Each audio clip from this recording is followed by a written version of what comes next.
আসসালামু আলাইকুম বন্ধুরা, সকলে কেমন আছেন? আশা করি সকলে ভালো আছেন। আমিও আল্লাহর রহমতে আপনাদের দোয়ায় আপনাদের ভালোবাসায় ইনশাআল্লাহ ভালো আছি। তো আজকে শ্বশুর শাশুড়ি বশীকরণ নকশাটি নিয়ে আপনাদের মাধ্যমে উপস্থিত হলাম। যারা শ্বশুর শাশুড়ির জন্য সংসার করতে পারতেছেন না, শাশুড়ির জ্বালায় শ্বশুর বাড়িতে থাকতে পারতেছেন না, এবং তাদের কারণে অনেক সময় দেখা যায় যে নিজের সংসার তালাক হয়ে যায়, বিচ্ছিন্ন হয়ে যায়, তাদের ক্ষেত্রে কিন্তু আজকে যে একটা নকশা নিয়ে আসলাম, খুব পরীক্ষিত একটা নকশা, পুরাতন আদি ও আসল অরিজিনাল কিতাবের থেকে এই নকশাটি নিয়ে আসলাম।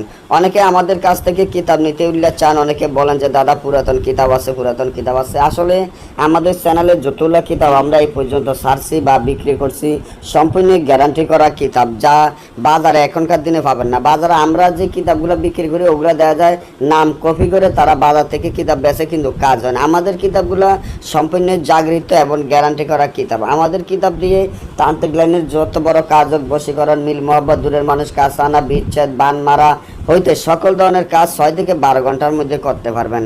আমার এখানে অনেকগুলো কিতাব দিচ্ছি, দেখেন অনেক পুরাতন কিতাব, এগুলো আমি বিক্রি করে ফেলবো। কালা লজ্জাতুন নেসার 7 খণ্ড 800 পৃষ্ঠা, মাত্র মূল্য হলো মাত্র 20,000 টাকা। এমন বই আমরা সরাসরি বিক্রি করবো না। বইটি নিতে গেলে সুন্দরবন কুরিয়ান সার্ভিসের মাধ্যমে পাঠানো হবে, আমাদের টাকা আগে পাঠাইতে হবে।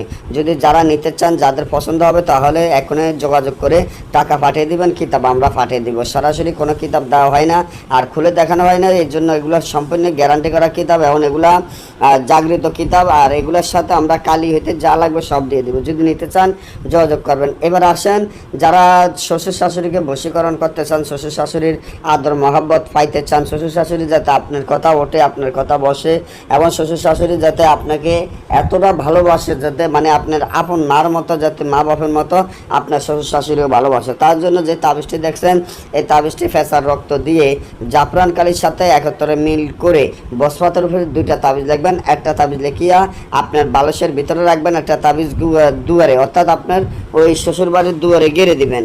আর যদি না পারেন, সম্ভব না হয়, তাহলে কবরস্থানে গাড়বেন, সাথে শ্বশুর শাশুড়ি বশ হয়ে যাবে। না বুঝলে বা আমাদের থেকে কাজ করলে যোগাযোগ করেন। ভালো থাকবেন।